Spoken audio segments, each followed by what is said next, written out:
did you, and I'm reading the bio, so I apologize if I'm repeating something that was there, but tell us how you made this transition to say, I'm an actor, but I also am going to do this business side. Are you a person who just has insatiable kind of a business and producing kind of energy, or was it just something that you came into?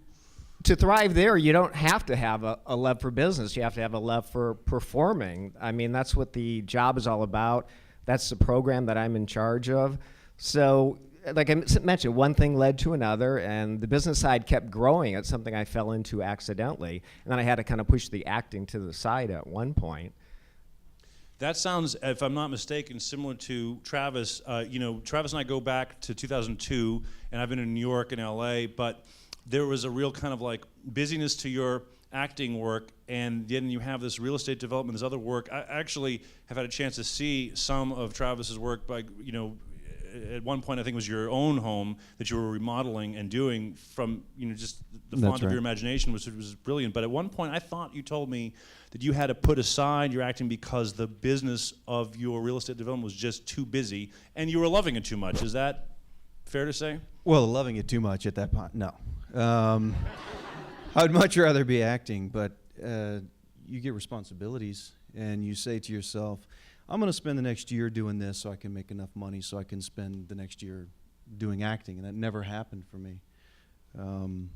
I kept working so that I could have my dream come true. I mean, that's why I came out here. I came out here like you. I knew no one. I was on a train. I had a backpack. I had enough money to last forever. And 2 months later, it was gone, and I had to figure out what I was going to do. And my family was in the trades, and when I was back in New York, I was working in nightclubs, and I was basically partying for my work, and I knew that wasn't going to go anywhere. When I came out here, I said, well, as much as I bitched and moaned about the trades growing up, I should try it and see if it can bring something into my life, and it did. How many? Oh, yeah. What you were just talking about made me think of, I was in a position that probably a lot of you were in. I was stuck. I had a really good run for a long time where I was making a living off of commercials and theater, and for a good long time, and 6-month day job here and there. But then I would take off and go do a show and not worry about it. And then I hit 3 years around about 2007. Got married, bought a house, and was out of work, and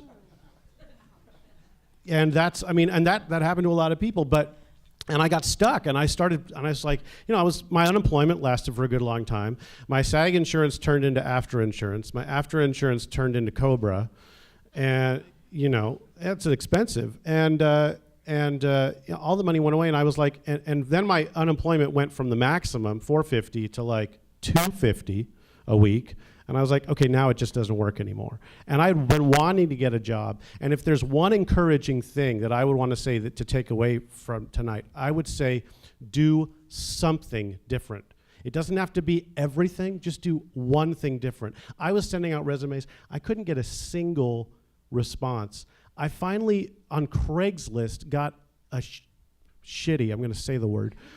We bleep it out afterwards. All right. I got a telemarketing job. And I hadn't done that since I got out of college. I'm 42.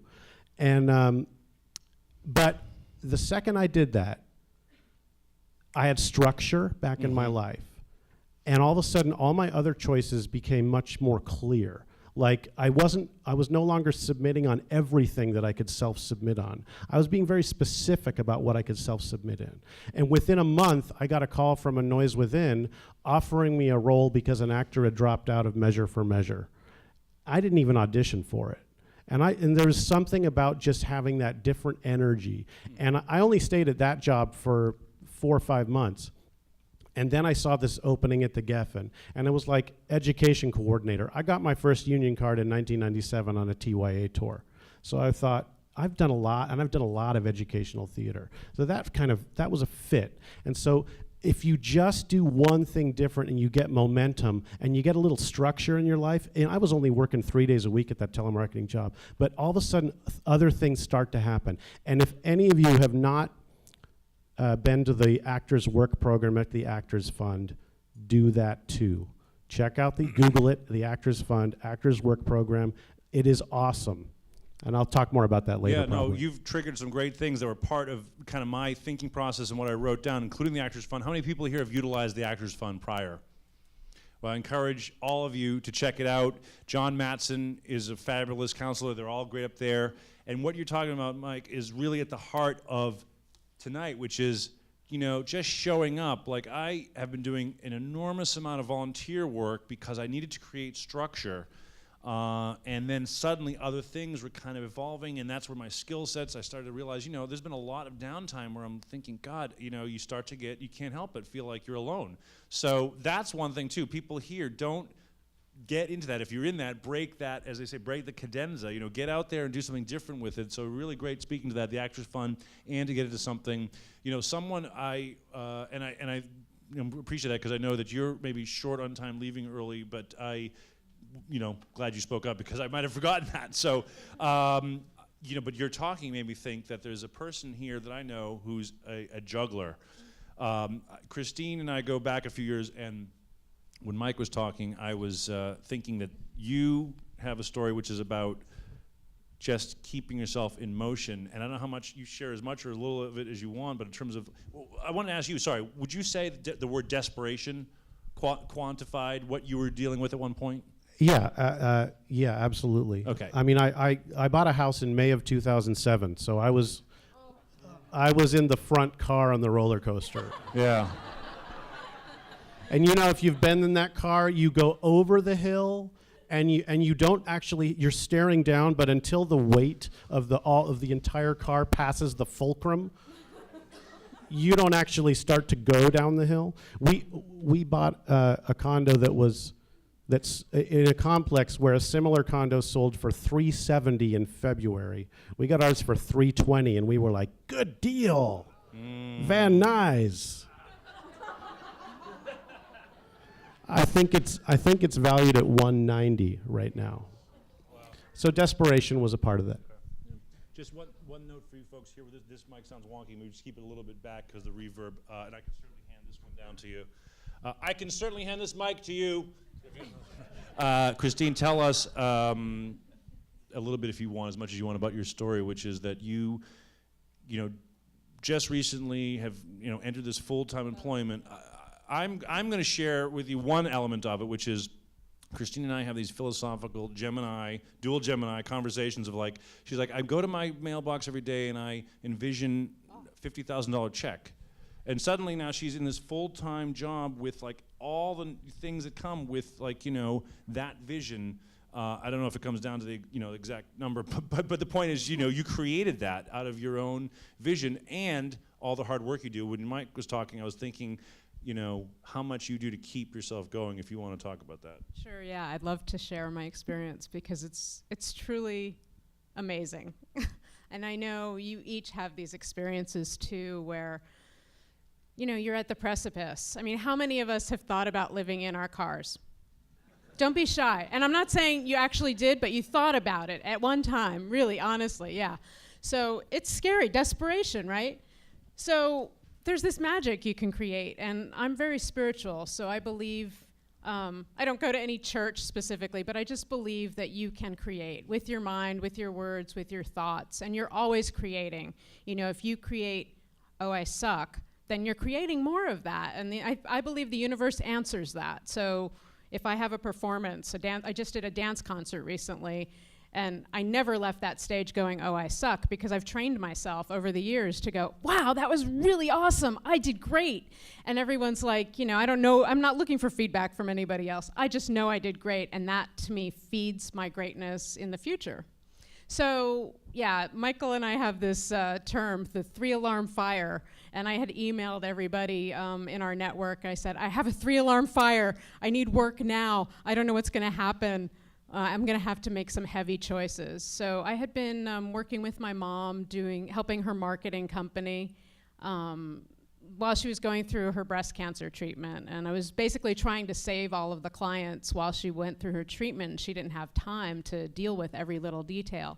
So I realized in retrospect, that's what I was doing. I was helping her, which was awesome. I was blessed to have the opportunity to serve her. Meanwhile, the clients sort of fell away by natural attrition, and now she's rebuilding the company now that she's through her treatment and everything's fine. We're trying to get more clients for her, but there was no work for me anymore, so that was the 3-alarm fire. We just didn't have any more money coming in for me.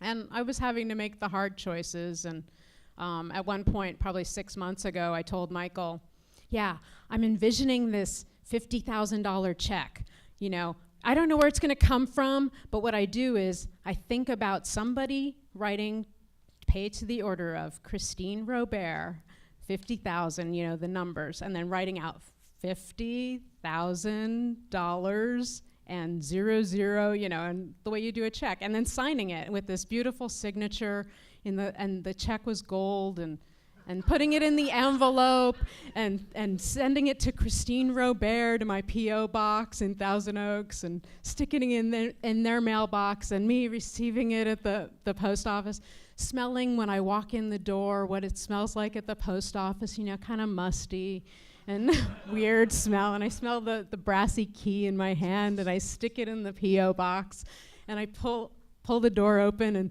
there's a check in a white envelope, and I'm like, oh my God, you know, so you have the feelings that you're gonna have when this actually manifests. Well, I didn't get that check, and as Michael was so astute to point out, that didn't work exactly the way I thought, but one day, this organization that I'd worked for over the years, I've done accounting for 17 years, and I was placed a lot by this agency that I now work for, Robert Half Account Temps, and somebody there called me and said, hey, have you ever thought about working for us in-house? And I said, no. Why don't you tell me about that? And I'm eating beans, you know, I'm like popcorn for a week. I mean, and this was recently. This is like not even that long ago. So he's like, yeah, why don't you come in and talk to us? So we had 3 meetings. I had one with him, one with his boss, and another one with him. I sat in on their weekly conference call, and he offered me the job. And it was for $45,000 a year, plus commission. He says I can earn 6 figures with the sales that I'm gonna make, and I have never earned 6 figures. So I was like, do I take this job? I don't know, I'm an actor. Should I have like a day job? It was like this huge come to Jesus moment, like, is this gonna ruin my whole entire life? And I attend this acting course that Michael used to be in, and the consensus was, you know, you can create time and space for auditions, and all of a sudden, auditions just started being scheduled evenings and weekends and all of this other crazy stuff. It was just working. And now this job works perfectly for me. So that's my story. Which is back to our conversation, and it's a perfect decision, and then there's no perfection. You know, you're gonna have to make the choices, and then when you go forward, that's part of it. Like for me, just say, oh, someone asked me to be part of this committee, I'm just going to show up, and then it kind of like leads to these other elements of being involved with the union, and then starts to make me think about other aspects of my life that I haven't put attention on. I had another question based on what you said, but it escaped me. It'll come back to me. But I want to move down the line here to ask Bobby. I didn't know. I've known Bobby all of like an hour. You know, we're like, but you know, you seem like to me, just on first impression, very ebullient, kind of high energy, positive person without effort. You're not sitting there trying to like, you know, fake it. And it seems to me that that's already part of your success. I'm also interested to know how you ended up going through all these other aspects of the industry by choice. Was it something where someone presented something to you and you just rolled with it? Was it like, hey, I want to do casting, I want to be an agent? You know, that to me, and the reason I'm asking this is because I think I never really looked for work. My senior year in college, all my friends were like, I got rejected from it. I'm like, dude, I'm like still partying, you know? Like I was not thinking about going out and getting a job and, you know, getting this, you know, if everyone's seen the movie The Graduate, you know, it's like I'm not thinking about plastics. I really am just thinking about, I just started to figure out who I am. So I never had a prescribed plan. When I read your resume, I think, I'm guessing you didn't have it, like you kind of gone with the river of life, but did you have some things set out where you're like, hey, no, I want to set my own attention on that? How did that come to be? No, I never had preconceived notions. Never. And you know this list making thing, you know, you make the list in the morning and you get to your stuff and you boom, boom, boom. I try it and it doesn't always work because too much stuff comes in the door, good stuff. Not always breathtaking stuff, but good stuff just comes in the door. No, I just winged it. I was born a movie star. Now it's just my job to tell everyone. So, Bravo.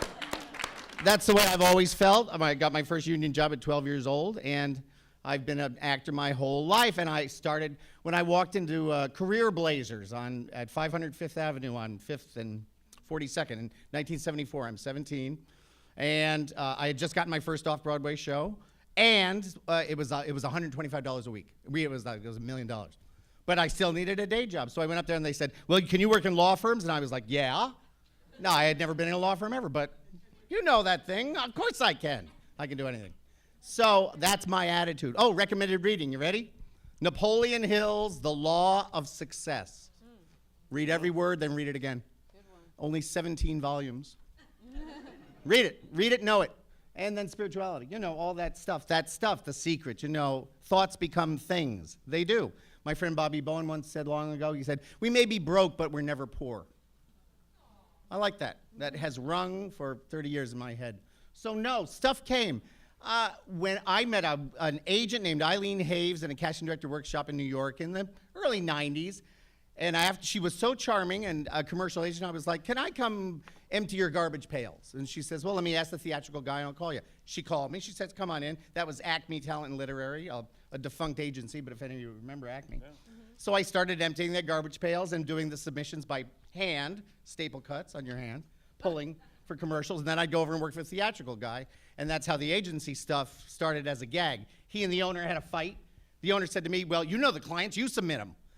So beware, that's who's submitting you." But I did know the clients. And I loved the clients, and I knew what to do. I knew how to read a breakdown. Wow, boy, you want to learn the system of show business, go empty a talent agency's garbage cans. And then it's just priceless. I moved out here. They represented me, gave me a job, blah, blah, blah. I became a commercial agent for Bonnie Howard because she needed somebody. It was during the strike, so I submitted non-union people on non-union jobs. But that was what was available to me. Again, beyond educational. But these things just come. But the bottom line is I don't want a job. No. I'm a movie star. I do not want a job. I want income. Money's nice. Cash is good. Bring it on. But I don't want a job. I've had day jobs, and it always ends in a flaming disaster because I'm like, "I'm sorry, I'm going over to Fox." And they're like, "Well, then don't come back." They get mad. How dare you leave my office to do your acting thing? That's so disrespectful. People are so disrespectful to artists. Remember how they treated Van Gogh and all that stuff? Yeah. So, so disrespectful. And I just get all mad when they disrespect my art, and I'm like, "Screw you and your word processor. I'm out." So that's the way I roll. I'm 55 years old, and I'll die with my boots on like Irene Ryan, That kind of thing. I'll just never quit being a movie star. And looking at my track record, my results, it works. I've never gone a day without. Anyone been a day without? See? No one. You'll never be a day without. And it starts up here, it starts here. I use the word God, but I don't mean Christian God, I mean the universe. It's just always there. I've never gone a day without. And there have been lean times, and there have been six-figure times, and everything in between. I don't care. I need a buck. I do 1,000 little things. Now I design artwork. I work with my friend Robert up there. I design websites, this whole new, remember the internet changed the world. The minute that trick showed up, I'm like, whoa. And it did, and it continues to change the world because I came up in the world before the internet. They handed me my first PC, and they said, "Can you use this?" I was working at a collection agency. I'm like, hell yeah, I don't have to retype the letters. So I learned Multimate Advantage, and I was a computer person right from the get-go because they threw it at me, and it was a temp job that turned perm, and then they put the guy in prison for 20 years. So I've done it all. I don't care. But let me tell you, the most valuable thing I ever learned was to type in high school. That turned into typewriter temping. That turned into computers. That turned into today. So it's just a giant through line. And you'll never be a day without if you decide you're not going to be a day without. We're not poor. You're broke temporarily. It's just isn't it always temporary? It is. Did stuff come back? It always comes back. But the gig is the thing. Do never, ever lose the sight of your gigs, your shooting. This is a film and television room. I know we've touched our toe in the theater pool, but this is a film and television room. Don't lose the, you'll be dead and buried and the footage will live forever. So, remember your footage. Remember the gig is your footage. Thank you.